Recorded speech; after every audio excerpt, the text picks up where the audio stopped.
Good morning, everybody. We're missing a few people, so we're going to give it just another minute, see if they join us. In the meantime, for those logged in, you can go ahead and pull up your quiz for 1315 and we'll do it together while we're seeing who else joins us here.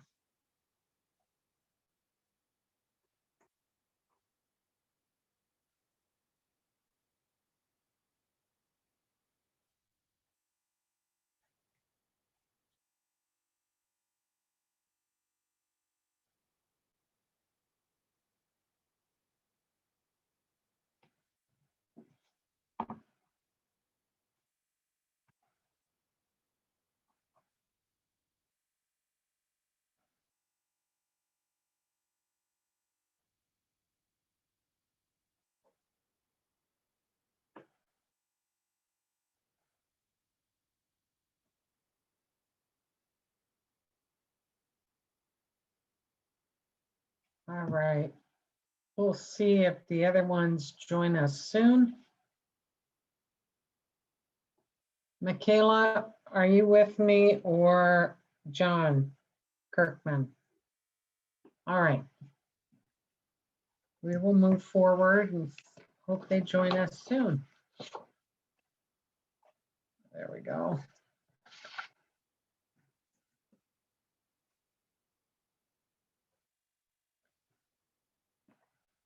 All right, let's do this quiz. People work with me, okay? This is the easiest 10 points that you could get each week because we do it together. I still have people getting 8s and 9s. Stop it. Work with me, people. We're going to do the quiz together. Then I'm going to read the answers back to you before you submit. It's the easiest 10 points that you could make. You're going to love this. All right. Here we go. Why might fat-soluble vitamins be harmful if taken in large quantities during pregnancy? Let me know when you think you got an answer. They can be stored in the body, leading to toxic effects. That is correct. Good job. What calorie intake is recommended during pregnancy?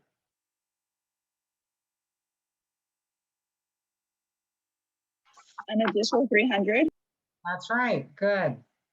The nurse is reviewing a new prescription for iron supplements for the client who's at 8 weeks gestation and has iron deficiency anemia. Which of the following beverages should the nurse instruct the client to take the iron supplements with? Is it orange juice? Orange juice, yes, good. That is a vitamin C. A nurse in a prenatal clinic is providing education to a client who's in the 8th week of gestation. Client states she doesn't like milk. What's a good source of calcium that the nurse can recommend?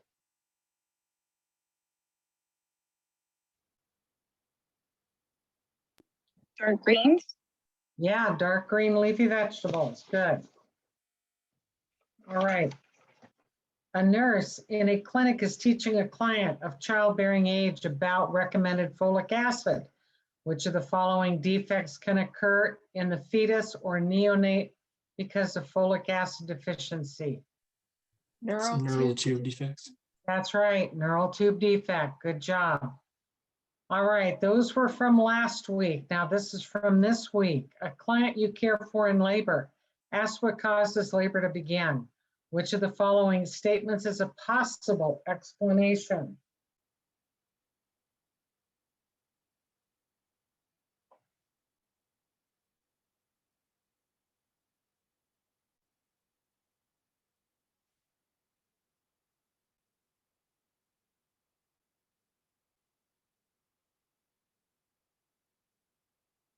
This is a tough one. Let me tell you what the answer is. Prostaglandins may be the causative factor of labor. One thing to remember that'll bring this to light is we don't want you to have intercourse when you're in preterm labor. The sperm acts like a natural prostaglandin that can actually kick you into labor. So the doctor may say no intercourse, and that's the reason. Okay, if a fetus is in an ROA position during labor, how would the nurse understand the fetus to be positioned?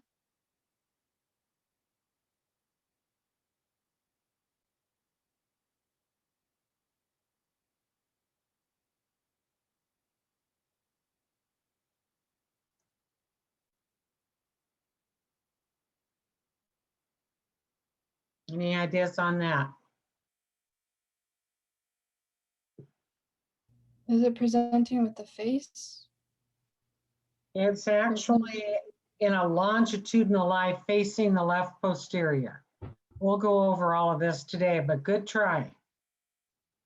The nurse is caring for a client who's in labor and observes late decelerations on the electronic fetal monitor. Which of the following is the first action the nurse should take? Left lateral? That's right. Whenever in doubt, turn her on her left. Best placental perfusion on the left.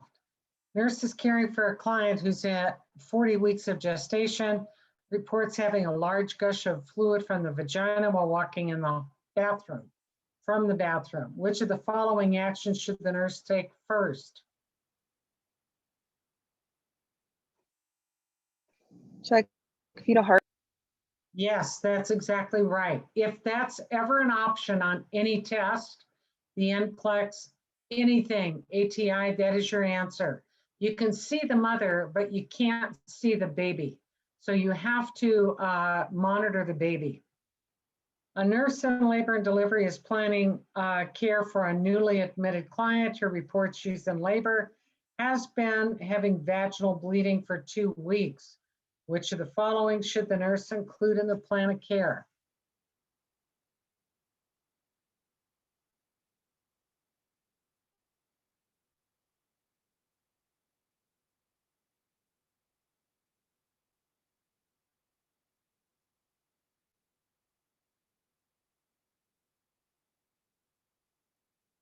Any ideas on this one? Would it be to monitor? You would think so, but we wouldn't really care about the station of the baby at that point, but good try. What Is we it don't want to do is, oh, go Sorry. ahead. Is it inspect? The But close. The answer is defer vaginal exam. If anybody's bleeding, you're not going to go shoving your fingers in the vagina. You might be going right through the placenta if she has a low-lying placenta. You would never put your fingers in there unless you've identified why the bleeding is happening. All right, peeps, I'm going to read these answers again, double check. Let's get a 10. Number 1, they can be stored in the body, leading to toxic effects. 2, an additional 300 calories. 3, orange juice. 4, dark green leafy vegetables. 5, neural tube defects. 6, prostaglandins may be the causative factor of labor. 7, in a longitudinal lie facing the left posterior.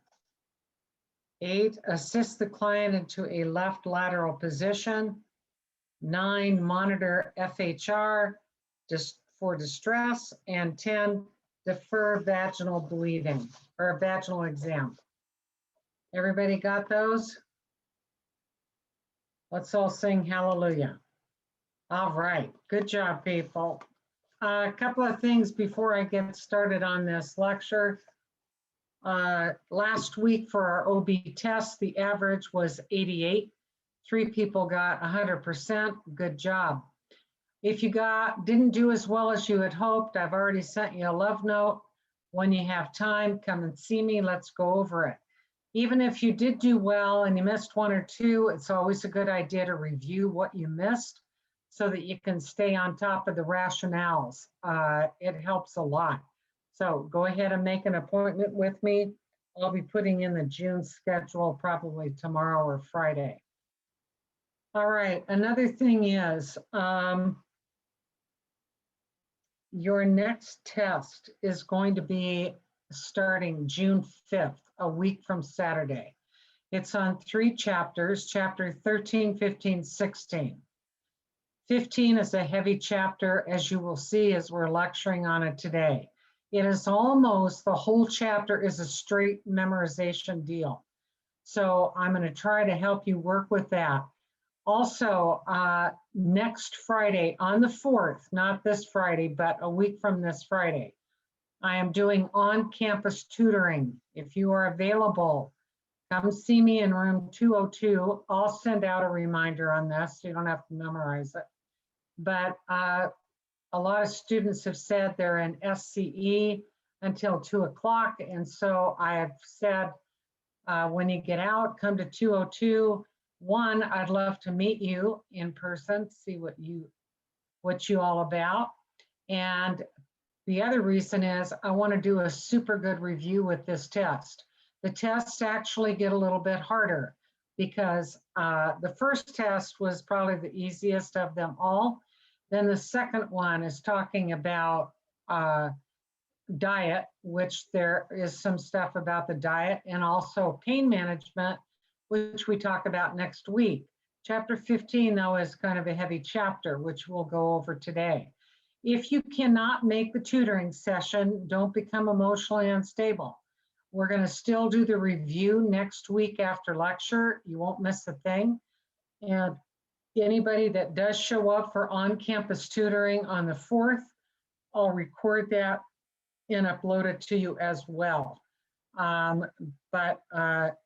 Chapter 15, I really just got to be sure that you get. Don't forget, people, I'm available for private tutoring. If you're not getting this and you're saying, wow, I'm not getting what you're saying, come and see me. I can tutor you privately. I have no problem with that. I've done that with numerous students over the semester. One of my male students told me one time, I think I may have told you this, I'm not doing well in your class because I don't have a uterus. I said, dude, there's people that do have a uterus that aren't doing well. So it's okay. And I tutored him every week, once a week, and he passed the class with flying colors. So if you feel like you're struggling, I know OB is not for everybody, but we got to get through it, right? Got to get through the program. So we have to play the game and get on with it. Other thing I wanted to bring up about next week. Next week, if you noticed on your calendar, it's supposed to be a flipped class. I have figured out from the majority of you that you do not like doing break rooms. Is that correct? I've heard from several students, I really hate doing a breakout room. So we are not going to do that. When we do our flipped classes, I'm going to be doing a review with you on some of the questions, and you're going to pull your answers. There is no right or wrong. If you pull the wrong thing, I don't care. This is the learning curve. This is where we're going to learn and figure out where you're at, where your weakness might be for this next test. It'll be a really good kind of a review before we do the test review after. But it'll be a couple of scenarios and we'll figure out how did we come up with that or why did that happen? And we'll just kind of go with that. So that is going to be our flip class for next week. I am still going to record the lecture. And if we don't finish, I will finish it. The first hour will be about the lecture, but it usually goes the whole time. So I'll record it ahead and upload it to you, and we're going to do a review on everything else. Make sense? All right, people. Any questions for me? We doing all right? I know at this point in the semester, even before this point, when you came into fourth semester, you pretty much just kind of wanted to kill yourself because you're so over this. I get it. I know you are so tired of school, you can't stand yourself. I used to be in school and say, the only thing I want to do is graduate, get a job, and get paid. That's what we are going to do. Hey, can you see chapter 15 here? All right. Yes. Thank you. Now, this is not on your outline. This is just theories. There's theories about why one day you are not having contractions and the next day you start. There's theories behind that. One of them is they think the uterine muscle stretches from the increasing size of the fetus, which results in the release of prostaglandins. Another theory, the fetus presses on the cervix, which stimulates the release of oxytocin.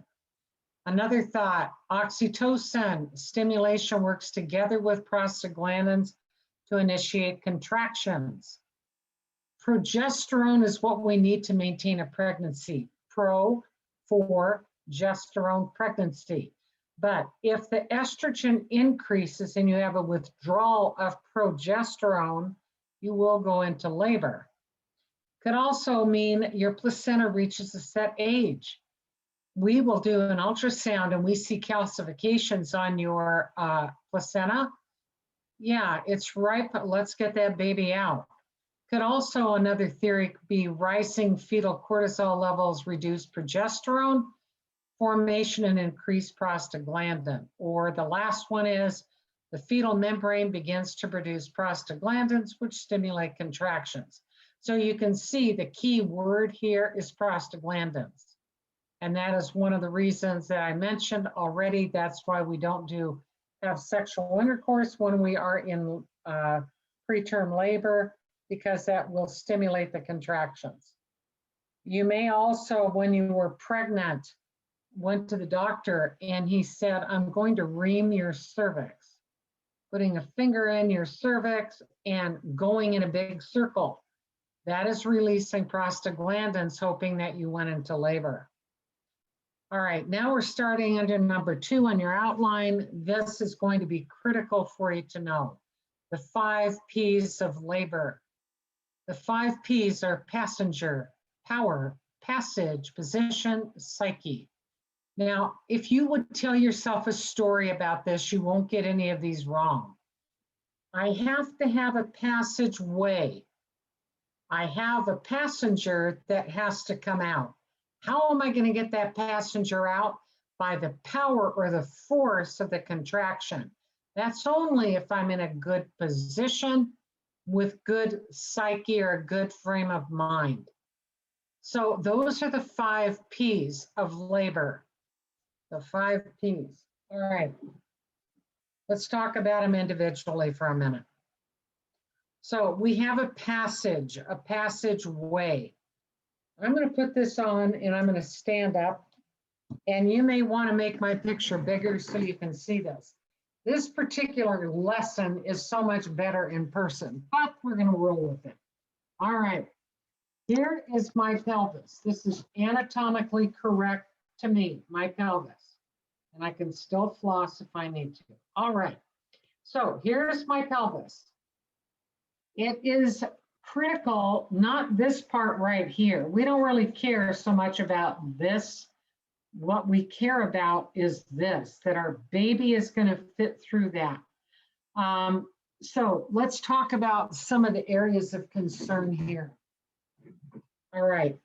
Right here, if you're looking at this pelvis, this right here are your ischial tuberosities. If you felt your own bottom, you would feel that bone through your bottom, on your bottom. Now these right here, there's one right here, and there's one right there. These are critically important when you're doing a vaginal exam, and they are called ischial spines. The reason that they're important is because if the baby comes down and is even with those spines, we consider the baby to be engaged or at a 0 station. And I'll show you what that looks like in a minute. This right here is the coccyx. Now you'll have women that can actually break that in labor. Baby comes down, boom, it pops back. Can we cast that? No, you can't put a cast on a coccyx. But those are the moms that'll say, I can't sit anymore, I gotta stand up. I have to stand up because my back hurts. That's because they probably broke this or fractured it. Now, what kind of pelvis do we need to have that would be ideal for a vaginal delivery? What kind of pelvis? The gynecoid, right? Yes, that's correct. Good job. Gynecoid pelvis. This is a gynecoid pelvis. It is round. It's not flat. It's not narrow. It's perfect shape. Now, the front right there has cartilage. That cartilage does expand, hopefully, when you are pushing. Now, I had a patient that came in. This was many years ago. I've never seen it done before. I've never seen it done since. She came in, no prenatal care. The doctors, the head came out. We couldn't get the body out of the baby. The head's turning gray and blue. It's not getting oxygen. Doctor tells the mom, who had no anesthesia, I have 30 seconds to tell you, I got to get this baby out or it's going to die on the perineum. She said, well, do whatever you have to do. He was a big man anyway. He stood on a stool. He took his fists and went on her, on that arch. He broke her pelvis. We had to pick her off the ceiling. She was in excruciating pain, obviously. We had anesthesia come in and give her medication. But when that broke, it allowed the pelvis to open, the baby came out. I don't know long-term how that baby did. However, the mom was on bed rest for 6 months with physical therapy to recover. The pelvis is critical for us to know. If I were doing a vaginal exam, I would put my fingers in here and my middle finger should be touching her coccyx butt with my fingers straight. This pubic arch would be resting right near my thumb. If my finger stays straight, I'd say, yeah, Mom, I'm pretty sure you're able to have that baby vaginally. But if it's bent at all, I'm questioning if we can do this vaginally. Then I'm going to turn my 2 fingers this way on the pubic arch. I want my fingers to be side by side. If they overlap, I'm questioning if we're going to be able to get that baby out vaginally. So the passageway has got to allow our baby to come. Here, once again, are those ischial spines, and I'll show you in relation to the baby in just a second. Let me ask you, who's our passenger? Who's our baby. The baby, and who else? Or what else? The placenta. Placenta, that's right. The baby and the placenta are our passengers. Now the baby is harder to get out than the placenta, obviously. Now, if you're looking at the fetal skull, so here's my baby. Hello, here's the baby. We're worried about a frontal bone, parietal, so baby has biparietal. And then on the very back of the head is the most important bone, occipital bone, Now you can see on the back of the baby's head that we have a triangle fontanelle. If I follow that on the suture line to the front, the baby's got a diamond-shaped fontanelle. Why is that important? One, because if I'm doing a vaginal exam, I'm going to be looking for which fontanelle is where and the suture line so I can identify how is this baby laying in utero. That's going to be important for me to know. So when we're doing this, I have to know what the baby is doing in utero. All right, now molding is when the head folds over. That suture line folds over on itself. That allows the baby to come out, and that is called molding. Now, fetal presentation and position, I need you to know those 4 words. Attitude. Attitude is the baby, and this is on your outline as well. Attitude is the relation to the fetal parts to one another. For example, is the baby flexed? Is it extended? Does it have an arm on the back? Is it a footling breech, a frank breech? What are the body parts to itself? That is attitude. Think of it this way. The baby's got a major attitude, its head is back. Maybe has a major attitude, the head's flexed. If you think of it that way, you'll remember how is the body part to the baby in itself. Fetal lie is referring how is it laying in the mother.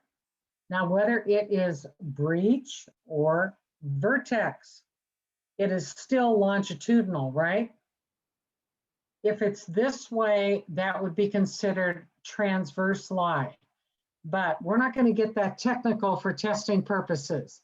The baby is breech, the baby is vertex, it is still up and down in the mother, which is longitudinal. That is talking about lie. How is it lying in the mother?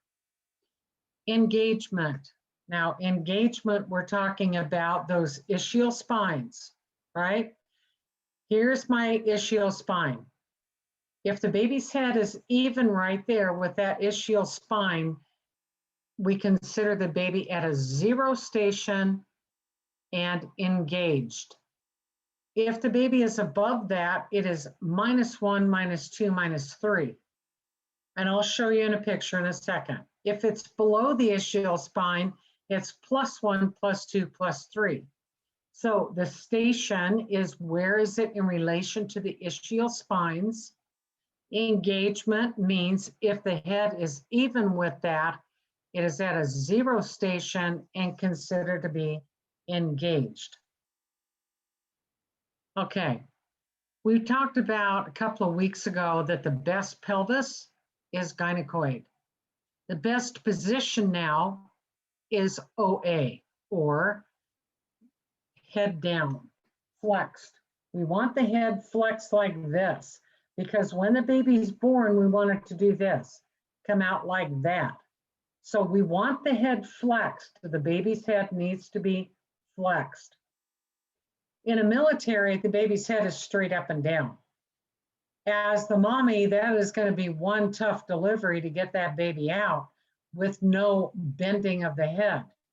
Now, a rare position that sometimes baby may go into is called a brow, where the eyebrow is kind of more in front of anything else. That's a very rare one. Or you can have this. This is a full-on face presentation. Do you think there's any problem with a face presentation? Here's the baby straight up and down, face down. Do you think there might be any issue here? Look at the back of the head. It's laying on the baby's back. Look at the neck extended. Now when the baby comes down, it's bang, bang, bang on the mom's anatomy. That baby is going to come out puffy, swollen, black and blue, unable to eat, may have difficulty nursing or eating at all. So one time, just to kind of make this point, mom had come in and I was doing a vaginal exam on her to identify what the position of the baby was. The baby was actually like that, but I didn't know that at first. I'm doing my exam, trying to find the fontanelles. All of a sudden, one of my fingers goes in the baby's mouth. The baby sucked on my finger. I pulled my finger out fast because that's kind of a freaky thing. I said, Mom, your vagina just sucked my finger. That was very bizarre. So now I know the baby's in a face presentation. I had to call the doctor, and the doctor offered her a C-section, which we do. So it is a difficult delivery, having that neck all the way back where it's difficult to come out. Now, here's your picture. This will bring it home just a little bit. Here's my ischial spines on both sides. If the baby's head were even with that, it is at a 0 station and considered to be engaged. Considered to be engaged. If it's higher than that ischial spine, it's minus, minus, minus floating. When it's coming down, it is +1, +2, +3, and out. That would be ideal on the plus side. So that kind of gives you something to look at there so you can figure out the station. All right, there are 3 words that refer to head. If I were to ask you a test question that said, what is the ideal position for the baby to be in? I might give you choices like breech, cephalic, shoulder. It's always going to be head is best. So head is known as cephalic, vertex, occipital. Cephalic, vertex, occipital. The reason I tell you those 3 is because between NCLEX and ATI, they could use either of those 3, and it all means the same thing, head down. Head down, cephalic, vertex, occipital. In the middle, this right here is a breech baby, right? Breech baby. Now, why do we not deliver a breech baby, do you think? What would be a problem delivering a breech baby? Can the cervix start closing up around the baby's neck? Yeah, it could. Yeah, it can. That is one of the problems. Anything else? That's a good answer. Does the Anything- umbilical cord tend to wrap around the neck? Yeah, it could. What's the big problem is head entrapment. So you could get the head, the whole baby is out, swinging out, but you can't get the head out. Now, if that were to really happen, what we would do as the provider is put our finger in the baby's mouth and make the baby extend, flex, and work the head out of the mother. The other problem is sometimes these arms fling out and catch on the mother's pelvis. Then we got another problem. We got to go in and sweep these arms close together so we can get the baby out. I had a situation one time where I was taking care of a mom that had come in. She had twins and she was about 34, 35 weeks. And this was baby number 4 and 5 to her. So she was a multip. She had had other children. I knew she was going to go fast and she's in preterm labor. And so I check her, she's 3 centimeters. I call the doctor, I said, you got to come in, she's going to go quickly, she's 3 centimeters. Oh, no, I got time. Not really. So 40 minutes later, I check her again, she's now 6. I call the doctor back, I said, she's 6. I'm going to the OR. I'll meet you in the OR. I've already called anesthesia, scrub tech, and NICU. We're all going to be in there waiting on you. Well, then she goes to 10 centimeters within about a half hour, still no doctor. I had documented that I had called him 8 times to come in. Never did. Now my protocol is, because there was no other OB doctor in house, I have to call the ER doc. The ER doc comes into the OR. He turns as white as this PowerPoint. What are we doing? I don't know. What are we doing? I don't know. I said, she's got twins. She's 34, 35 weeks. My doctor isn't here. We're going to deliver the baby. Nope. No, I haven't done that since med school. I said, okay, here's the story. I am the midwife, but I'm not practicing in this hospital as a midwife. I am a nurse in this hospital. I cannot deliver a baby. That's going to have to be on you. Well, then I thought I'd have to give him juice to revive him. He was a mess. So I said, okay, here's the story. She's 10. We're going to have a baby. I'll deliver the baby. All I want you to put is a finger on the head as it comes out so I can say you delivered the baby. Head comes out. He does that. Seriously, he was a mess. So he puts his finger on the head. I said, good to go. Baby comes out. I clamp the cord close to the umbilicus and then up a little bit, and I cut in between. Pass baby A off to the NICU. Now, with this one that's clamped, I unclamp it, fill a vial with cord blood so we know what the blood type is for baby A. Now, he said, now what are we going to do? I said, she's got another baby in there.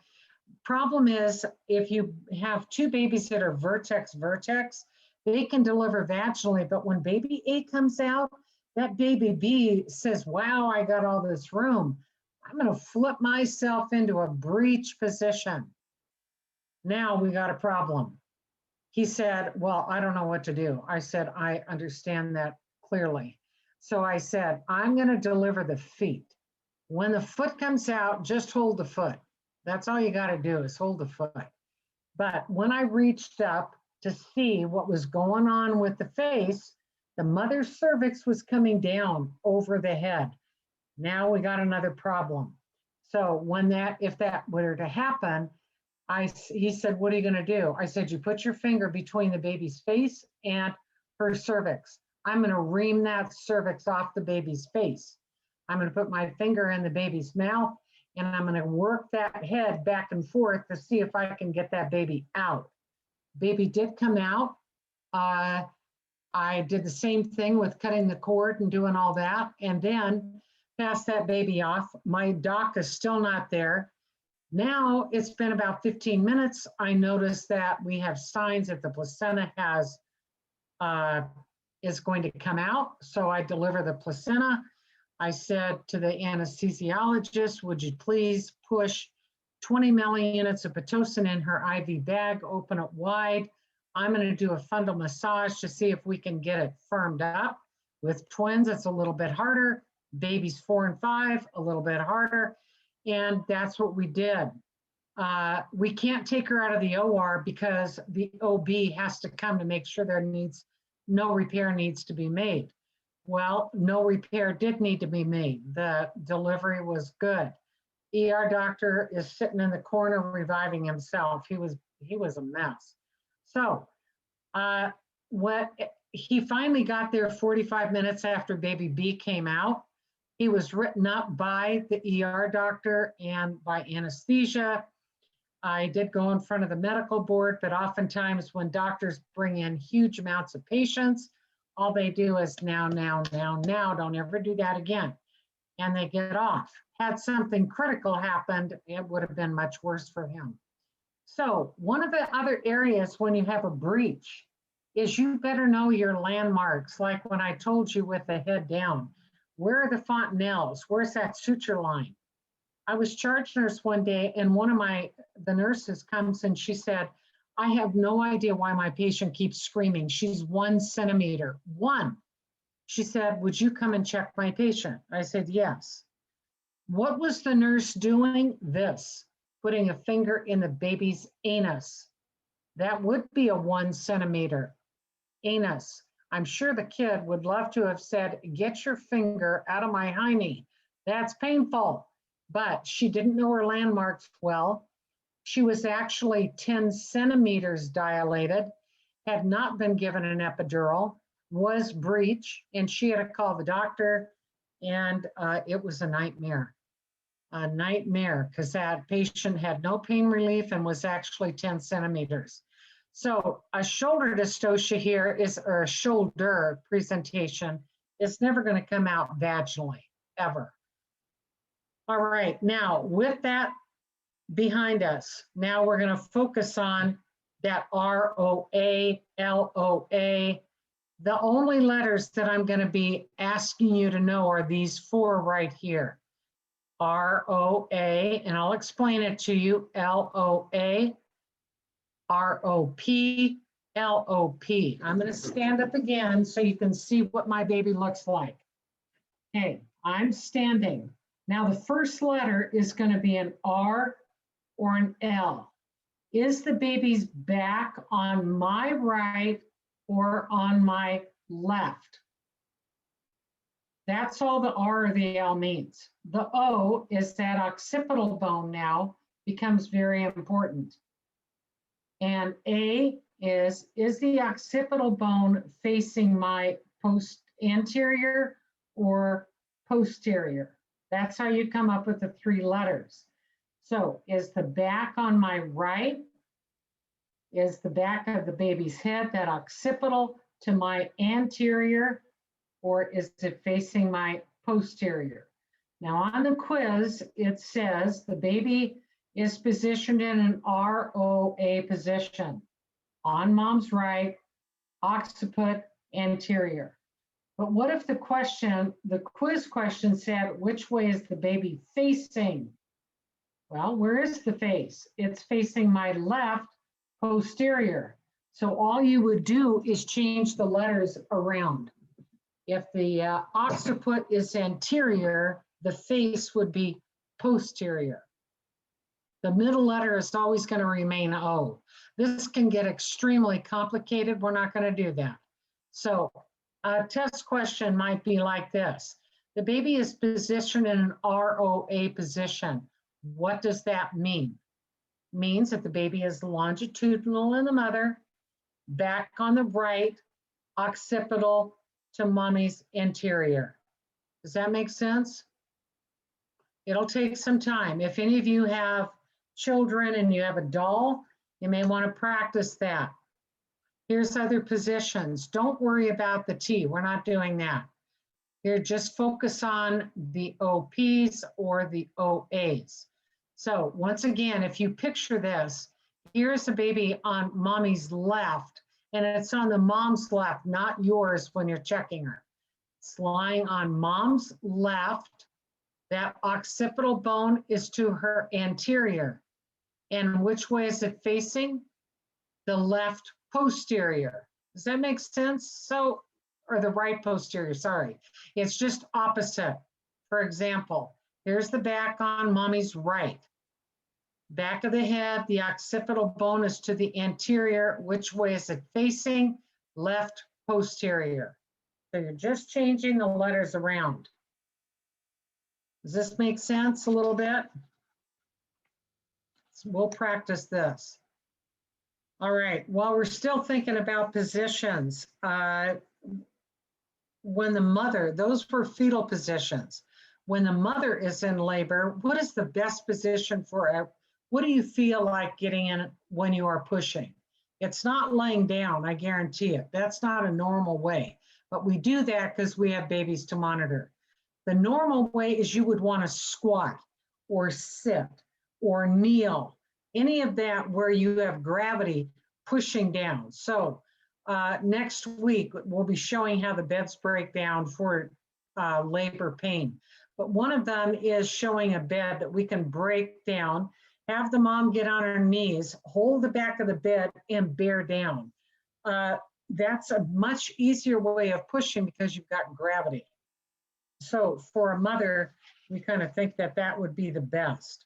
Now, on the first test, I asked you to know the sequence of the gamete, ovulation, fertilization, implantation. I think a lot of you forgot what gamete was. The gamete is the egg. You got to have an egg first. Then it gets shot out of the ovary. Then the sperm comes along the fallopian tube and says, hey, how you doing? And attacks the egg. It gets fertilized and then it gets moved down and implants into the uterus. Now for test 2, this is the sequence that I'm going to need you to know for test 2, called the mechanism or cardinal movements of labor. Descent, you got a baby that's coming down. The head is going to flex because we want the baby to come out like that. So the head's going to flex. It's going to do an internal rotation. Then it's going to stick its head out of the vagina.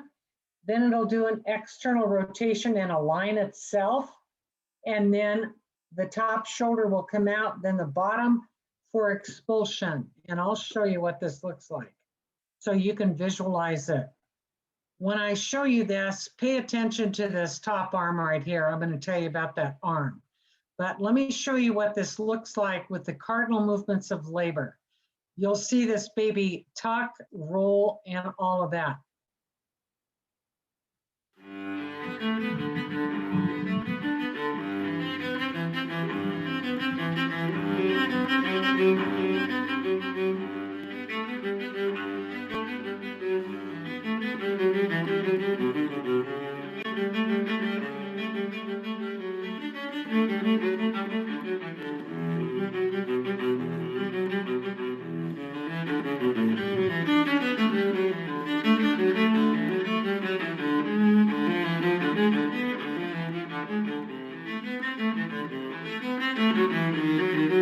And then the baby is out.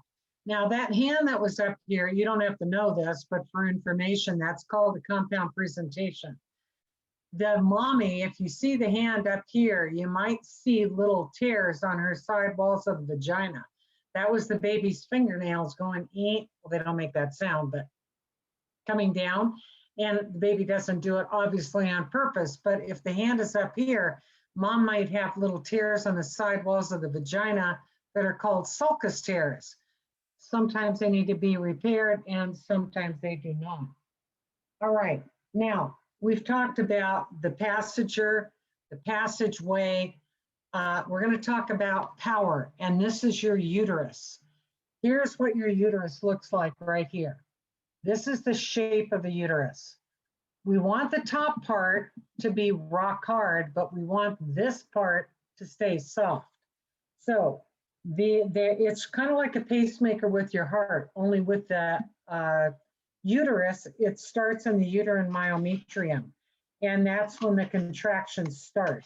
Now, when you have a phase or a contraction that starts, it goes up, which is called increment, peaks out at acme, and then decrement is when the contraction goes away. So if I were pushing with a mom and she starts getting a contraction, it would sound like this. As that contraction peaks, like blowing out a candle. As the contraction starts to go away, it's decrement, and when the contraction is completely gone, we say, Mom, take a big, deep cleansing breath, because baby doesn't get much oxygen during that contraction. Now, on your PowerPoint, you can see when she contracts, it's at the top. And that's what we want. Push down, push down, push down, but keeping this part soft. So the contour changes, having this firm like a muscle, this soft so the baby can get through. It's very similar to peristalsis. When the bowel, squeeze, squeeze, squeeze, squeeze, squeeze, squeeze, you poop. This is push down, push down, push down, baby comes out. So that is the power or the force of our contraction. Now this is an actual cervix. If I were doing an exam, I'm going in right here in that little hole. It is called cervical os, O-S. There are two words here that you need to know. Effacement is the shortening and thinning of the cervix, and dilation. If you are brand new to labor and delivery, this is an old one that we used to use. You're going to have to get to know what dilation your fingers are. So the green represents intact bag of water, the white, the water's broken. The pink represents the cervix. It is thick here. You can only get one finger in, then two, then three. Your fingers will be different than everybody else's. You can also see that the cervix from thick to thinning, this is 8 centimeters right here. Most of the time we can do our fingers to 8 centimeters. 10 is a little hard. So with 10, I may have to put a finger in and feel all the way around is their cervix. Now, I've noticed that some nurses that are very new to labor and delivery carry this around. This is so you can figure out what your finger dilation is. This is a 1. See that little tiny hole is a 1, but they go up further and further. For example, this is a 5. Now, do my fingers fit in there? Would that be my 5? Everybody's fingers are a little bit different, but you'll see newer OB nurses carry this around when they're learning on how big are my fingers. Let me show you something else. Hopefully this will work. It's worked the last 3 classes.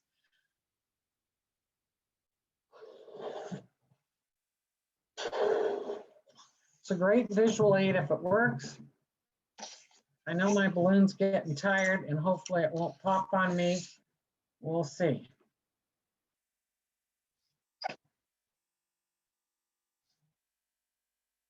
All right, let me see if I can make this work because it really is a great visual. Come on. It's worked the last 3 classes for me. All right, it worked. Okay, let's pretend this is your uterus. That pink part or that thin part down here is going to represent your cervix. As this pushes, as your uterus pushes down, you're going to notice that the cervix gets thin and is dilating, thinner and dilating, thinner and dilating, to the point that if you looked, that would be the baby's head. Now I won't make this completely dilate because I can't get the ball back in that easy. But you get the picture. As the pushing goes down, the cervix gets thinner and dilates. All right, before we take a break, well, now at home, you can figure this out yourself. If you have a Cheerio, you can put a finger in, that would be fingertip. or a sliced banana, cracker all the way around. The soda can is the diameter of the can, not the opening of the can. And then a bagel would be around 10 centimeters. So you can practice that at home. Okay, the last thing, and then we'll take a break, is the psyche. That is the 5th P, the psyche. What is her frame of mind? How is she doing emotionally? If she's got a good support system, if she's had prenatal care, she's going to do pretty well. You'll probably hear me tell this story again next week when we talk about pain management. But I had a patient that was a teenager, and her mother caused so much stress for the girl that I knew she was going to end up with PTSD. The mother kept telling the girl, "You will not get pain medicine. I'm going to make you remember this your whole life." People, that doesn't work. That doesn't work. Also, all of you that have more than one child have forgotten what childbirth was like, or you wouldn't have any more. That's what we do. We forget about that. So will she, no matter what age she is. The other part that was a problem is I am the advocate for the patient. I can't say, "Oh, mom, I completely understand. And patient, I'm not giving you any medicine because your mom wants you to learn a lesson." Wrong. I am the advocate for the patient. I cannot let her go without any pain management. We don't do that. That is not our part. All right, people, let's take a break and come back just a little after noon and we'll pick this up.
All right, everybody, come back to me. We'll wrap up this chapter. We still got a ways to go.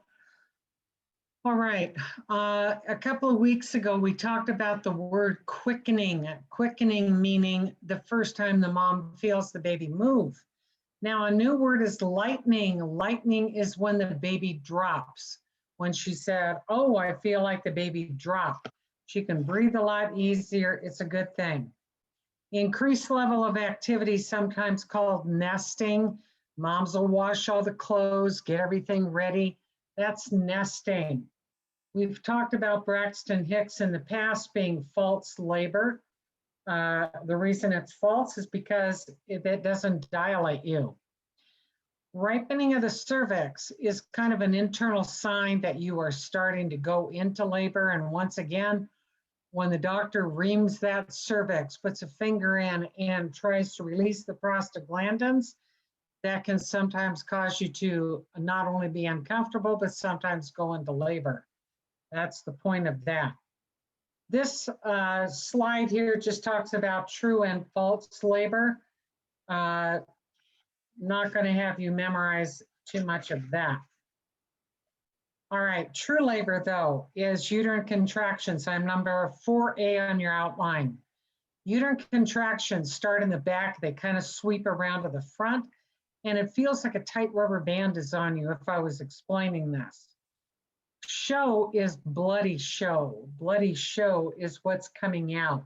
Can be when the cervix is ripening, thinning, softening. You may see some bloody show there. That's totally normal. The cervix is a very vascular area and it easily bleeds. So it's not uncommon to have it bleed. There is the last sentence under show I'd like you to highlight. You may see that again. Losing the mucus plug alone does not mean you're in true labor. You're not in labor if just the mucus plug comes out, no bleeding, no nothing, just the plug. And seriously, people, that mucus plug, I can't tell you how many women go into labor and delivery. We say, oh, what's bringing you in today? Oh, my mucus plug fell out. See, nobody wants to see that nasty. We'll take your word for it. You don't need to bring your nasty mucus plug in for us to visualize. We get it. We've all been doing this forever. And those of you who do not know what a mucus plug looks like, it's sort of like your vagina had a bad cold, coughed hard, and coughed up a wad of mucus. It's nasty. We don't need to see it. Just tell us that you lost it. We'll believe you. All right. So if you only lose your plug, just remember that that doesn't mean you're in good labor. Now, your bag of water, let's say that Wendy comes to labor and delivery, and she said, comes up to the counter and we said, what brings you in? Well, my water broke at 7 o'clock this morning. Are you having contractions? No, but my water broke, but I don't want anything done. Please don't give me any Pitocin. I want to go natural. Okay. At 7 o'clock in the evening, she is still not progressing, still not having good contractions. Now we're getting a little bit concerned. At 7 the next morning, she's still not making progress, but likely what's going to happen is a maternal fever. It is highly possible that she will get a fever. As a matter of fact, our baby's heart rate is supposed to be 110 to 160. If it's running at 180, the problem is mom's got a fever and that baby is saying, hey, you're cooking me in this hot water in here, get me out. Now, we talked about the membrane, the bag of water membrane. It has a chorion and an amnion side. Eventually, they adhere to one.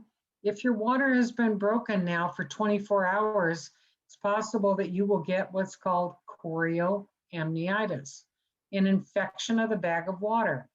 Many hospitals, by protocol, if mom gets that, baby is automatically admitted to the NICU for antibiotics. Okay, we're going to get into the stages of labor now. Watch this and see if you can identify what the stages of labor are.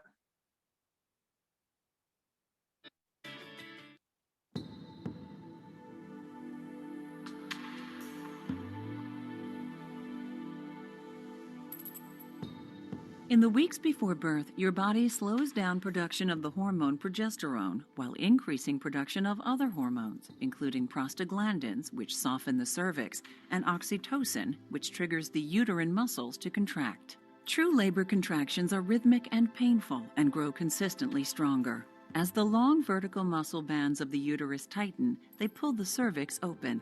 The strong muscles at the top of the uterus push down and release, guiding your baby toward the cervix. The mucus plug, a collection of thickened cervical mucus that sealed your cervix shut for 9 months, may be expelled days before or in the midst of labor. When the amniotic sac ruptures, your water has broken. It can feel like a trickle or a gush of fluid. Your cervix will begin opening and thinning, known as dilation and effacement. Once you reach about 4 centimeters, your body will move into active labor. In active labor, contractions become stronger and closer together. At 8 centimeters, you enter what many consider the most painful part of labor, transition. By 10 centimeters, you're fully dilated and may feel the urge to push. This is your signal that the second stage of labor has begun. Your baby will move down with each contraction. The 3 separate soft bones of his head will temporarily overlap so he can pass through the snug birth canal. Your baby's scalp will come into view. When the widest part of his head is visible, your baby is crowning. With several more pushes, your baby's face, shoulders, and body will emerge. In the third and final stage of labor, your placenta detaches and is expelled. With your baby's first breath, the incredible journey of birth is complete. Okay, so that talks about the stages of labor. This is under number 5 on your outline. The first stage of labor, you are 0 to 10 centimeters. Think of this as the laboring part. But in that first stage of labor, you have phases: latent phase, active phase, transition phase. These phases are important, especially when you are doing medication. If a mom came in latent phase and she's maybe only 1 to 2 centimeters, are we going to give her an epidural? Probably not, because just the process of getting her ready for the epidural will stop her labor, and now it's turned into an induction. So first stage of labor is 0 centimeters to 10. It's broken down by phases. Latent phase is 0 to 3. Active phase is 4 to 7. Transition is 8 to 10. When she is a good 3 or 4, then she can get an epidural. Let me ask you this. If I told you after an exam, the patient is 490 minus 1, what does the 4 represent? 4 centimeters. Yeah, 4 centimeters dilated. What does the 90 represent? The effacement. Yes, effacement. And then what does the minus 1 represent? Station.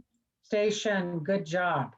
Now, what if I said to you in the next test question, the patient is 490 and minus 1 on a vaginal exam. What stage and phase is she in? Well, 4 centimeters should be in the active phase. Right? Then that would be probably the first stage. Yeah, perfect. First stage, active phase. That's exactly right. That would be a good answer to that question. Now, when she is in first stage of labor, if she has a contraction and she's trying not to get pain meds, let's give her respect for her contraction time. Instead of walking in and saying, hey, how you doing, mama? Let's wait till the contraction is over. Let's respect that time. We also want to change her position every 2 hours, especially with an epidural. An epidural, she gets it, you keep her on her left side for 4 to 5 hours. She'll be completely numb on the left, full feeling on the right. If you change your position every 2 hours, it goes by gravity, the epidural does, so it will keep her evenly pain controlled. Also, you're going to do pericare on her. She's leaking fluid, blood, all kinds of stuff coming out. We want to keep her bottom clean. We don't want to have any kind of skin breakdown. If she can get up, we want to be sure that she gets up and is voiding at least every 2 to 4 hours to keep that bladder empty. Full bladder is going to hold that baby up there. We're going to offer her support, lots of good support, and we are going to do pain management when she hits active labor. Now, an amniotomy is when we break mom's water. This is an actual amniotic hook. This is what we use in the hospital to break the water. At the very end of that, you can see that there is a hook there. So nurses may not do this. Delivering a baby and breaking the bag of water is not in your scope of practice. But the provider would put a finger inside the cervical os, push this in, get the bag, pop the bag. Does the bag have any nerve endings to it? No, it does not. What hurts from this is if the doctor catches the side wall of your vagina or your cervix. That hurts. Hopefully they don't do it so fast that they would cause that. But that's an amniotomy.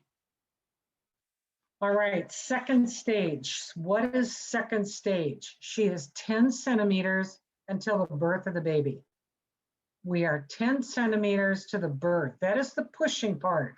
So think of stage 1 as the labor. Think of stage 2 as the pushing. Hey, mom, come on, get your legs back. Big breath in and bear down. Push, push, push, blow it out. Breathe in, legs back. We're pushing with her at this point. Then the third stage is the baby has come out until the placenta. So that is when we're waiting on the placenta, which usually takes about anywhere from 15 minutes to a half hour, some sooner, some a little longer. But how do we know when the placenta is ready to come out? This will be important for you to know. Here's your placenta hanging out like this. So we got this part of the placenta hanging out, just this bottom part. Now we're noticing that it's getting a little bit longer. The cord has gotten longer and we're noticing that there's a gush of blood. That gush of blood is coming because the placenta came off the uterine wall like an orange peel and it's bleeding in that area. That's the two ways we know the cord and the placenta are ready to come out. Lengthening of the cord, gush of blood. Please remember those two things. Now, what can happen? And the reason that we give this a little bit of time is because once the baby comes out, you've got up to a half hour before we get too worried. If it's a half hour or longer, we say, well, it could be a retained placenta. Or is it an accreta? An accreta would be the placenta grew into the uterine wall and it won't come off. It's not coming off easily. Now, if it's just a matter of being retained, we can call anesthesia. Anesthesia can give her a dose of nitroglycerin sublingually, and that will oftentimes just peel it right off. What you don't want to do is have your doctor pulling. Come on, mom, push, push, push. Aggressive traction on that cord. A doctor I work with, I told you in July, we always got these new doctors. It was just super fun. And this one guy tells me, delivers the baby. It had only been 5 minutes and he's over there pulling on this cord, pulling like crazy. Active fundal massage. Come on, mom, push.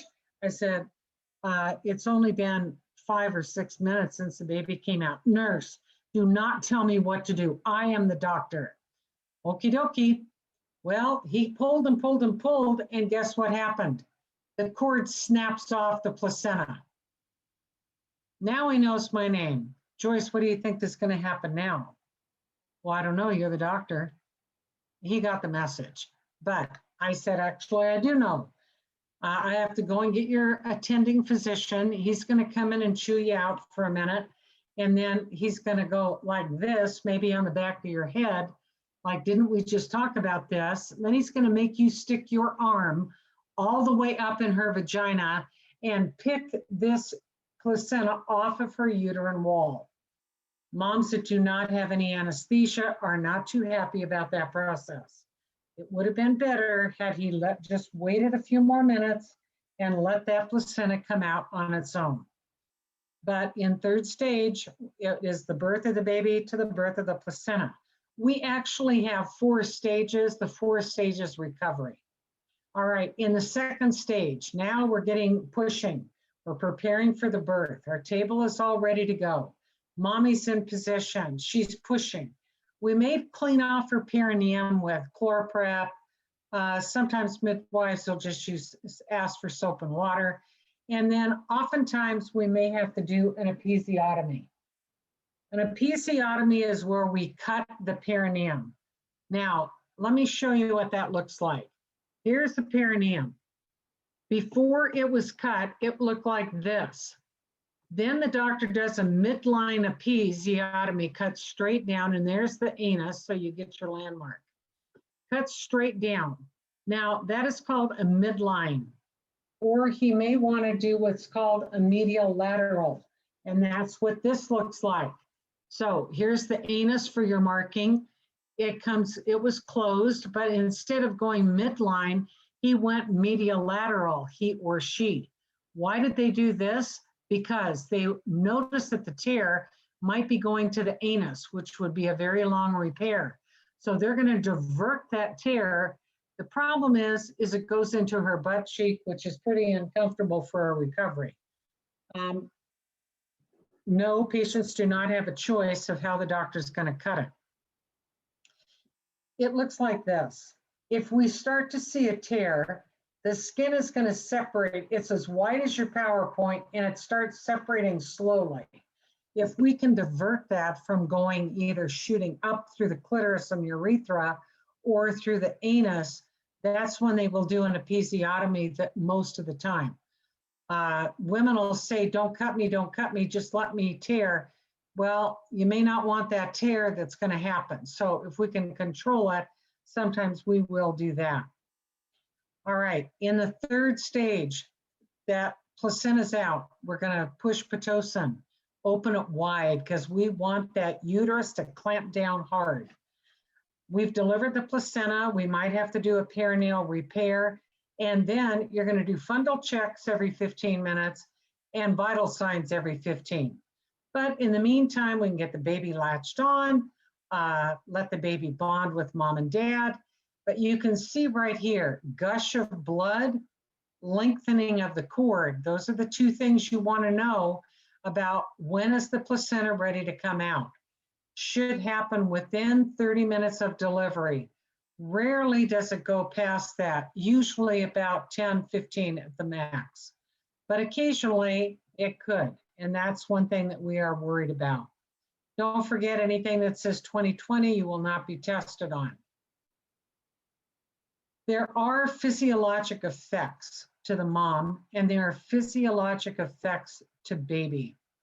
Some of the problems are with the mom is cardiovascular.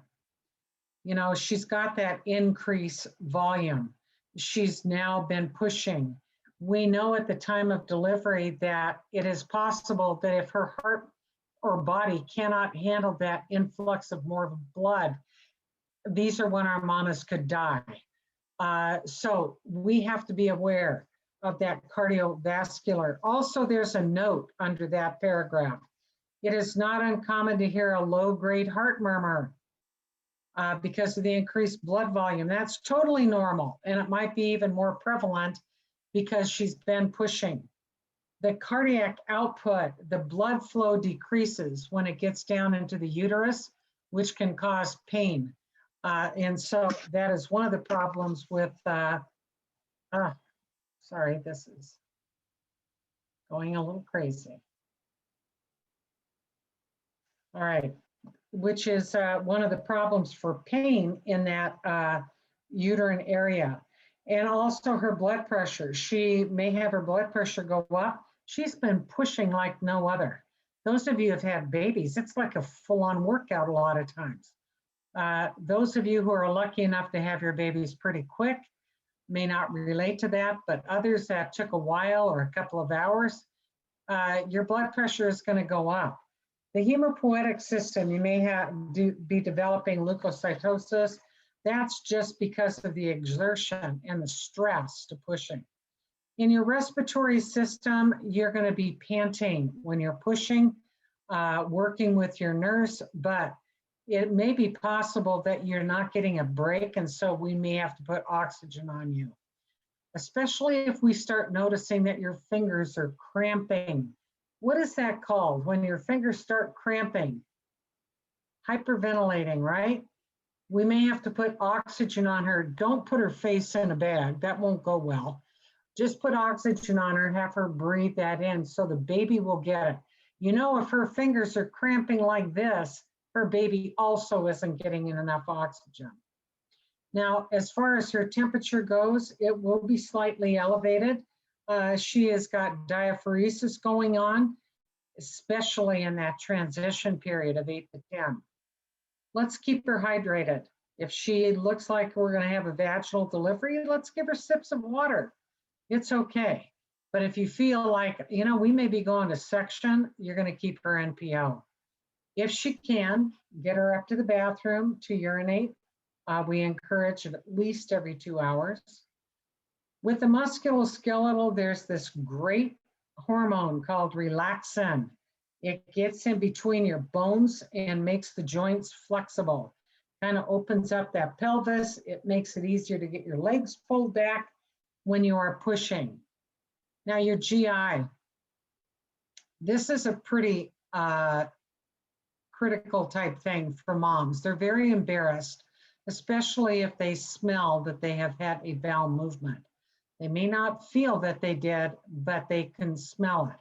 They'll be looking at your face. Don't make a face. This is very normal, very natural to having a baby. That baby comes down that rectal area and it pushes out a bowel movement. It's okay. But I got to tell you about this couple. Luckily, she and her husband did not speak English. Thank goodness. The doctor was right here next to her perineum, sitting on a stool. I kept looking at him thinking, why are you so close to her perineum? I wasn't sure if he was counting hair follicles or what are you doing that close? That looks weird. Whatever. Then I noticed that his stool is pushing back. And he said, Joyce, you got to come over here. Come and look at this quick. And so, you know, I'm thinking, okay, there's something abnormal for sure down there. And I'm looking, people, I never saw a woman push out the size of this bowel movement that this woman was pushing out. It looked like she was pushing out a giant redwood tree. I don't know what she ate, but it had been dead in there for a long time, and now she's trying to get it out. The doctor said, what should I do? It won't even break off. It was about 1 foot long at this point. I said, well, you got a scalpel. I'll give you a new one. Just take your scalpel and cut it in half. And he did, and then another one came out. I said, can you even imagine her relief after passing that kind of a bowel movement? But seriously, I said, I'll bet you anything that she tore her anus. I don't know anybody that could pass anything that large and be okay. The constipation must have been horrific. So sometimes that does happen. Neurologically, we know that she is going to have pain, and these contractions are going to get extremely uncomfortable as time goes on. She will have a psychological response to labor. Now, culturally, we do have cultures that we need to be aware of when they are in labor. For example, our Asian population, as I have mentioned to you before, they don't want ice water, they don't want ice chips, and they eat chicken and rice after they deliver. But you know what else they do is they don't make a sound in labor. Not your more westernized ones, they're right with us. But if they've not been in this country long, culturally, you will see that bead of sweat on their upper lip, and you better know she is close to having that baby. She won't make a sound, she'll just start pushing. We know that you're going to have pain. We know that you're going to be tired. But I can't tell you how many women have said to me, I feel like I'm going to die. I feel like I'm going to die having this baby. Am I going to die? Can I reassure her that she's not going to die? No, because I don't know how her heart's going to handle this influx of blood. I don't know, she could have an amniotic fluid embolism. But what I will tell her is I'm not going to leave you. I will never leave you. My doctor is at the tip of my finger. I can call him here. Please do not worry. I am never going to leave you. We'll do this together. Now with the baby has physiologic responses as well. Neurologically, can you imagine being curled in your mom's uterus and that uterus firms and tightens and pushes your head, pushes it down even more than it was? You can develop intracranial pressure from that. That's very uncomfortable for baby. What about, now the cardiovascular on a mature baby won't be too affected by any of this. That baby should be okay. In tegumentary though, after that baby comes out, we're going to be looking to see, one, is the head swollen, which is called caput secundium. And what happens is, let's say mom's cervix is only this dilated where my fingers are, but the baby has been pushing through. And caput secundium is a medical term for cone head. So we're looking for the baby's cone head. Also, is there bruising anywhere? Was it a difficult delivery? If it was a shoulder dystocia where the head came out and not the body, and we'll talk about all these problems later in the semester, but a shoulder dystocia means that the baby came down, the head came out, and the shoulder got stuck on mom's pelvis in utero. What the doctor will sometimes have to do as a last resort is reach up and snap or break that clavicle and break the upper arm, make a sweep so the baby's arm is super tight against it and get the baby out that way. So we're looking at those different things when a baby comes out. With musculoskeletal, once again, that baby is getting pushed down pretty hard and it does cause that problem, especially if the head is bent forward or all the way back. With respiratory, surfactant is the key thing here. Babies have got to have enough surfactant in the lungs so when they come out, they will take that first breath and breathe. Some danger signs that we might see on a mom is the blood pressure.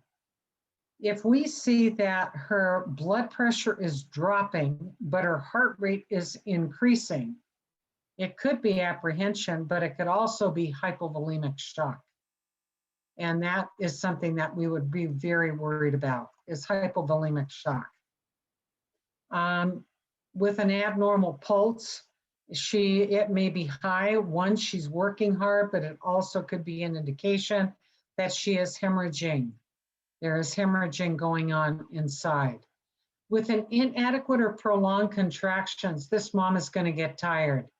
They're not good enough to make her dilate. If they're prolonged, they're not adequate. So what our solution would be is maybe to give her some Pitocin, get them more adequate. Now the lower uterine segment, as we talked about, has to be soft. If it is not, it is abnormal, and we do worry about that. And then apprehension, of course, increases. With the baby now, some of the danger signs with the baby is the heart rate. You're going to hear when I play this video and show you, because we're getting into fetal monitoring, when the doctor is on the video says heart rate should be 110 to 170. We are sticking with 110 to 160 because that's what our book says. A lot of hospitals have different numbers. We're sticking with the same number. And he will eventually tell you, oh, this is not universal. The baby that you're seeing in the picture there is a meconium stained baby. At some point, that baby had an insult. The anal sphincter relaxed. The baby had a bowel movement in utero. The baby comes out meconium stained. I'll tell you in a few minutes how we dilute that. Hyperactivity can be a confusing thought for the mother. She may say, oh, my baby's moving so good, I'm just so happy. However, sometimes it's a fight or flight type thing for the baby. It's hyperactive because it's becoming hypoxic and it needs oxygen. So that is one of the reasons that if it's too active, we want to get that checked out. On a low oxygenation, you know the cones that you have been at a ball game with, the small end goes against your mouth and then it gets bigger, right? We have miniature ones of those that we use to do oxygen saturation on babies. When I worked at LA County, they did a lot of these. And what it is babies in utero. They take the small end of that cone, they put it up against the biparietal bone on the baby. They take a dry gauze, wipe off the junk on the baby's head, take ChloraPrep, put it on that circle, dry it again. Now they're going to take a scalpel and nick the head of the baby. They take a heparinized needle or a heparinized glass tubing. They put that glass tubing against the blood. Blood goes in the tubing. They turn it back and forth, pass it to the nurse. She takes it to the lab and they get a pH. If the pH is 7.2 or less, then the doctor has to document why he did not get that baby delivered. Now, the babies, and this was 30 years ago plus, when I was at LA County, I would see babies have 10 of these lacerations on their heads. That's a problem. You may have to suture the scalp of the baby after it's born, or the baby could get infection from all the mother's stuff as it comes out. I think the reason that they did that so many times was because doctors were learning and practicing, but those doctors have to document what the pH was and why they didn't get the baby delivered. We've already talked before about doing a history and a physical exam. We're going to get that basic information. Another thing that is going to be important for you to know are Leopold's maneuvers. Leopold's, we do them for two reasons. What is the position of the baby? Where is the back? How do I find the back? Is the head breech or is it vertex? And the reason we want to locate the back is because we put the fetal monitor on the back of the baby. And I'll show you that, how it's performed in just a second. We are evaluating to see if her water broke.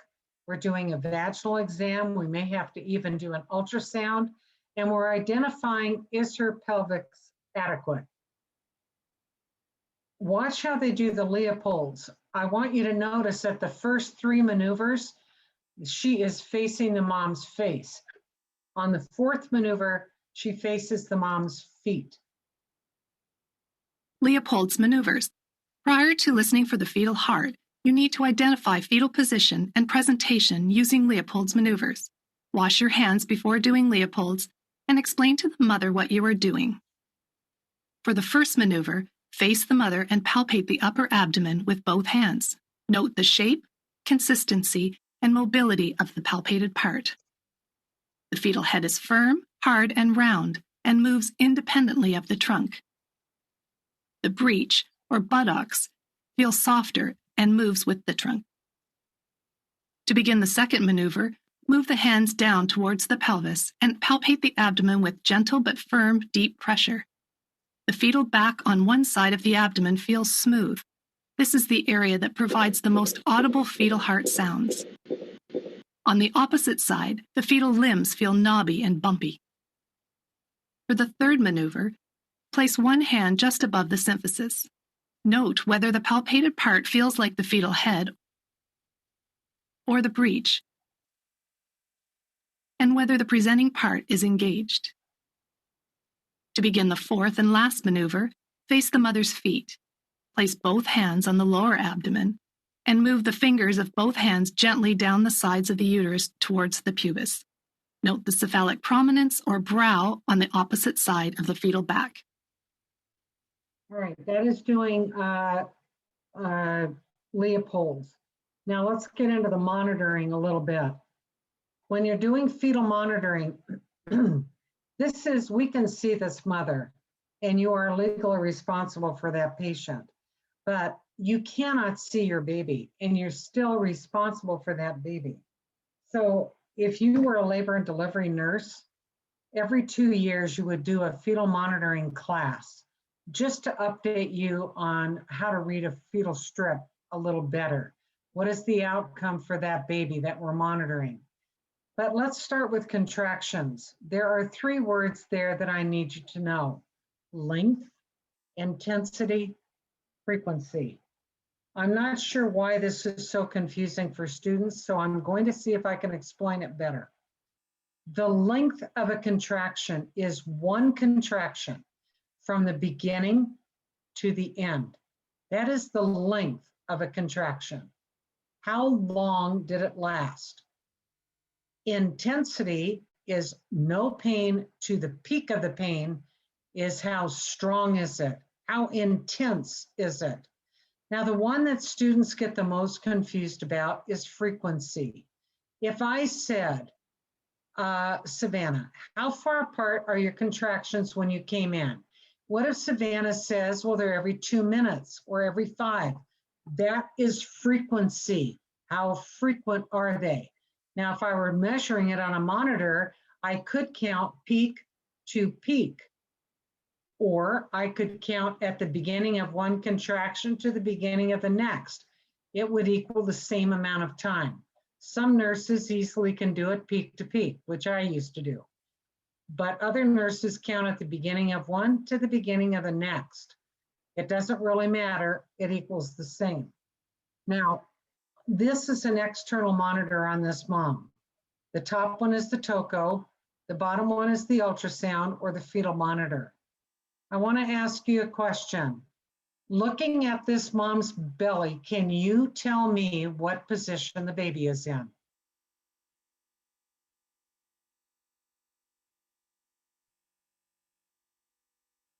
What position do you think this baby is in? If you're thinking of the 3 letters, what position would the baby be in? Let me help you. Here's the umbilicus of the mother. This is her right side. So we know that the back is on mom's right because the monitor is on the right, right?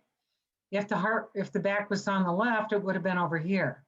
The O is occipital, so we already know that the head is down because it's below her umbilicus. The umbilicus is right here. If it was breech, we would have the monitor higher because the heart and the head would be higher than the mom's umbilicus. So we know that the baby is O or head down. What we're not 100% sure is if it is anterior or posterior. But if you're looking at this tummy, it tells you right here, baby's back is on the right and we are head down. Now there are times when we'll put these monitors on and we can't monitor the baby well. Mom may be too obese or something is going on. We're not getting the baby monitored. This is called a fetal scalp electrode. Nurses can put these on. I'm going to go in the cervical os. I'm going to find the biparietals. I'm going to put it on one of the biparietals. I'm going to screw it into the baby's head. You see the end of that right there? It has a wire on the end of it. It's got a wire that screws right into the head. Then I take this guide off and all I'm left with is this little cord. I plug it into the cord that goes into my monitor and I've got an accurate fetal heart rate. Now, if I can't monitor the contractions because obesity or moving or whatever, this is called an intrauterine pressure catheter. Look how long this is. It is very long. Nurses can put this in as well. You got to know your landmarks for putting both of those in. With the fetal scalp electrode, you don't want to put it in the eye, the fontanelle, the suture, on the biparietal. This nurses can put in as well. I go in the cervical os and I'm advancing this between the baby and the uterus. At the end of it, it's got a sensor that tells me how strong the contractions are. Now, when I put those two things in, I can take off the external monitors. Mom can move back and forth. It's okay because I got an accurate reading on the baby. We are looking for a baseline on what the baby looks like. Don't confuse variability with viability. Viability means the baby can live at 24 weeks outside the mother. Variability is the beat to beat to beat of the baby. Right here, beat, beat, beat, beat, beat of the baby. Now, for testing purposes, I am not going to have a fetal monitor strip on because I don't think it can be long enough for you to give me an accurate idea. So I will be asking you mostly about identification for these, and I'll show you how to learn this in just a second. But this is variable decelerations. This is early, usually coming down with the contraction. The worst one is late. Late means here you contracted, but the heart rate dropped later after the contraction. Now, if you are new to labor and delivery, you might say, oh, look, she's having accelerations, but the baseline is lower than what it should be. That gives you the hint. Now, if you're looking at this monitor strip right here with contractions, the dark lines represent a minute. So here's a minute, a minute, a minute. If you were counting contractions, this would be 1, 2, 1, 2. That's if you're doing peak to peak. If you're doing at the beginning of one to the beginning of the next, it still equals 2. This is just a picture of the baby with finding the monitor. It's whether it's breech or vertex, we put it on the baby's back for better listening. Scalp stimulation. Okay, I did a non-stress test. The baby's not reactive. I'm going to put my fingers in there and I'm going to tickle the top of the head, which is called scalp stimulation. Why am I doing that? To elicit an acceleration. That is why we do that. I want to elicit an acceleration. We've already talked about fetal blood sampling. Do you remember from the video last week how old the baby is in utero when it starts to hear? Anybody remember that? 5 months.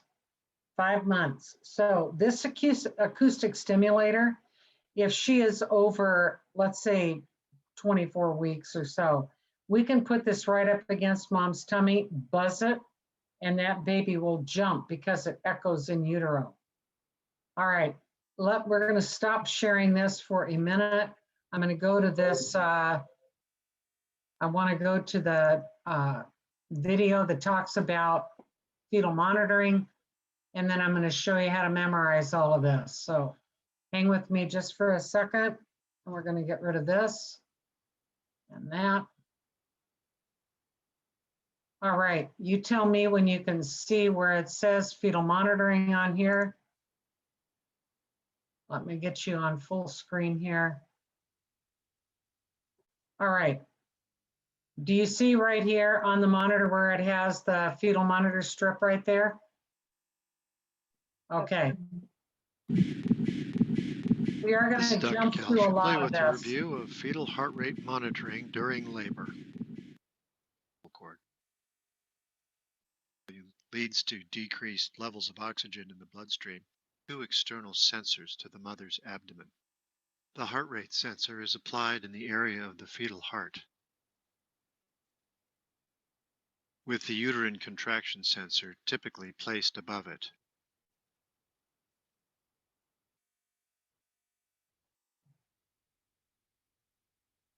The wall of the gravid uterus contains a thick muscular layer, capable of generating significant force as it propels the fetus through the birth canal.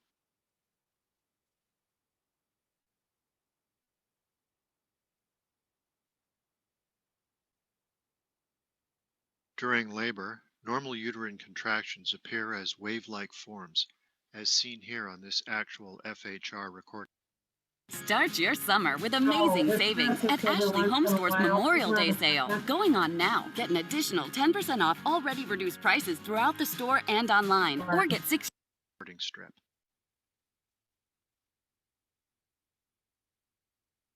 In contrast, a normal fetal heart rate tracing looks more like a squiggly line.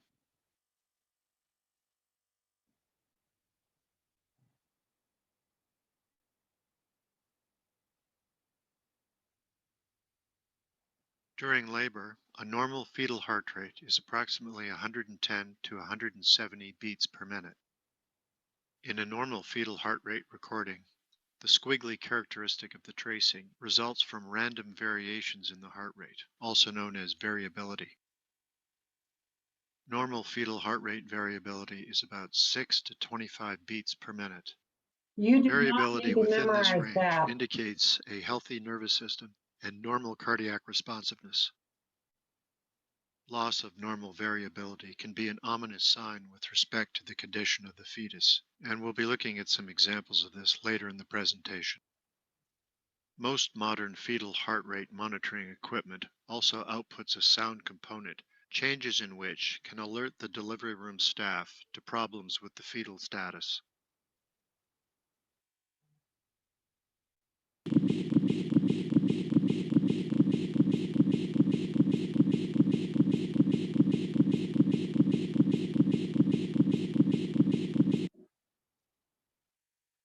The external monitor system I have discussed thus far is generally very reliable for obtaining an adequate FHR tracing, and it has the advantage of being completely non-invasive, that is, in no way detrimental to the fetus or the mother. In some instances, however, for example when there is excessive fetal or maternal movement, the external system may not yield a readily interpretable tracing. Here is an example of a technically inadequate tracing produced by an external monitor system. Compare it to a normal tracing. The inadequate tracing would be virtually impossible to interpret. In such instances, an electrode is attached to the fetal scalp, ensuring a good quality tracing. The electrode is inserted through the vagina and cervix, and by means of a coil, attached to the scalp.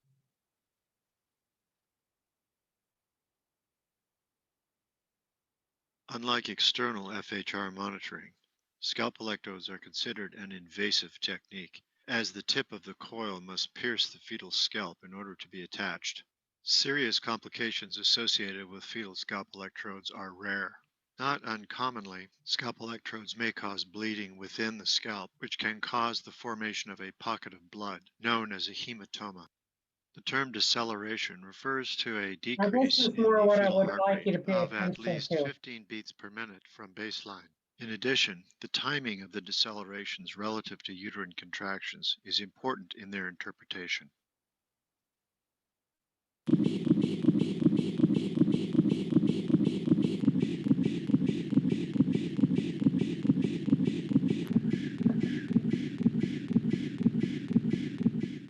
Let's start our review of decelerations by looking at early decelerations. Early decelerations have a slow onset and a uniform shape, and their nadir, the point at which the fetal heart rate is at its lowest point, corresponds with the peak of uterine contractions, as seen here. The fetal heart rate returns to baseline with the end of the uterine contraction, and normal beat-to-beat variability is maintained throughout.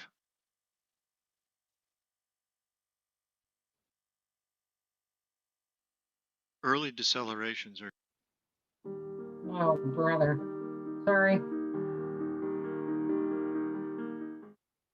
This is the checkers game where grandson and granddad will bond. caused by compression of the fetal head during uterine contractions. This compression causes stimulation of the vagus nerve, which temporarily reduces fetal heart rate. Early decelerations are not considered to be a sign of fetal distress, and as such are consistent with a reassuring fetal heart rate pattern.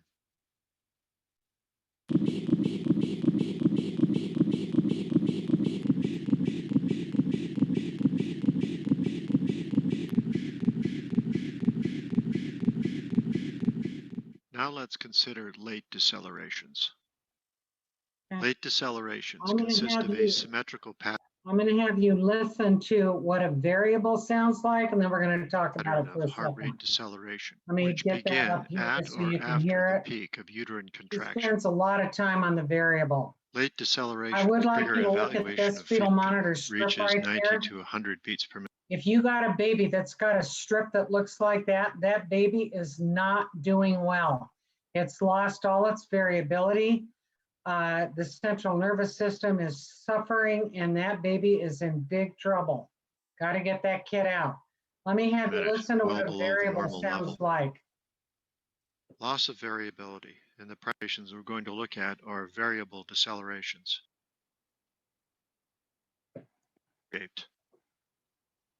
The onset of variable decelerations may vary with respect to the timing of uterine distress. See if I can get that on here so Respect you to can hear umbilical it. cord compression. Listen to this flow. variable.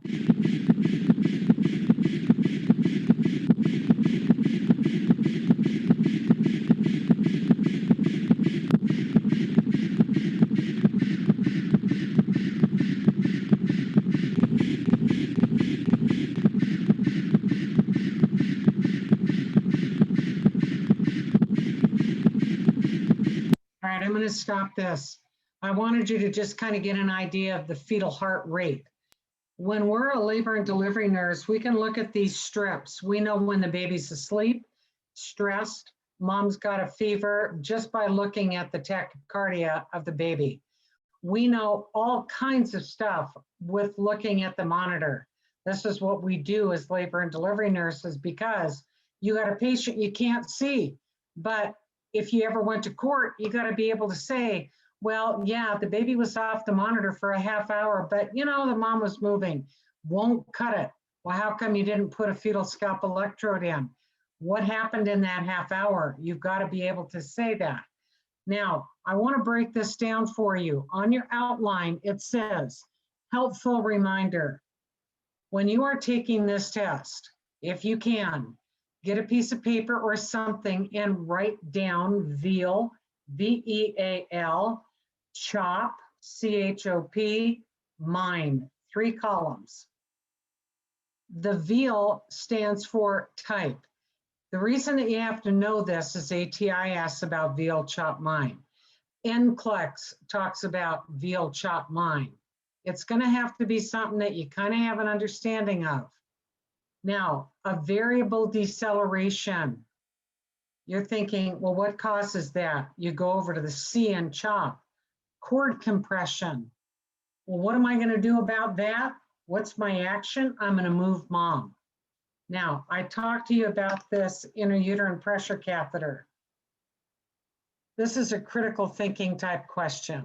What if I were to tell you on the test, baby has variable decelerations. What are they caused by? You would tell me cord compression. What would be your action? Move mom. But what if she still has, the baby still has variables? You put an intrauterine pressure catheter in. Her water has to be broken to get this in. You take off this blue top. You prime a line of normal saline. Put the tubing right in here. You're going to run in 300 mLs and then run it at a TKO. This is called, and it is on your outline, an amnio infusion. We only do this for variable decelerations. The purpose is, if the baby has got a cord compressed, it obviously doesn't have enough water in the amniotic sac, right? So I'm going to put water in. A lot of students think that the amnio infusion is to hydrate the placenta. It has nothing to do with the placenta. We're putting water up back into the amniotic sac so that when the baby mommy has a contraction or the cord is wrapped around the baby somewhere and gets pulled, we aren't getting a cord compression. We're cushioning the baby off. That is the purpose of having an amnio infusion. We do an amnio infusion for 2 reasons. 1, for variable decelerations, and 2, remember that baby that had thick meconium? We better thin that out, because if we don't, and it's got particulate meconium like chunks, when the baby aspirates, it can kill the baby. The baby can choke to death. So by putting water up in there and thinning out the meconium, if the baby did swallow anything, it won't be that detrimental to the baby. Make sense? So an amnion fusion is for variable decelerations to cushion the baby and for meconium. Then if you go to the E, early, that's caused by a head compression. And the I, well, I'm going to identify labor progress. I'm going to put my finger in there and see if she's dilated. The A, is A good? Is an acceleration a good thing? Yes, remember that when we did the non-stress test, we wanted to see the heart rate go up. Yes, an acceleration is good. So under the cause, hey, it's okay. And action, no action needed. Everything looks great. It's good. If I were to ask you a test question that said the baby had a non-periodic acceleration, forget about the non-periodic part. It had an acceleration, which is great. It's good. Non-periodic or periodic, which you see on your outline right above helpful reminder, just means when did the baby have an acceleration? Was it with a contraction or without? That's all that means.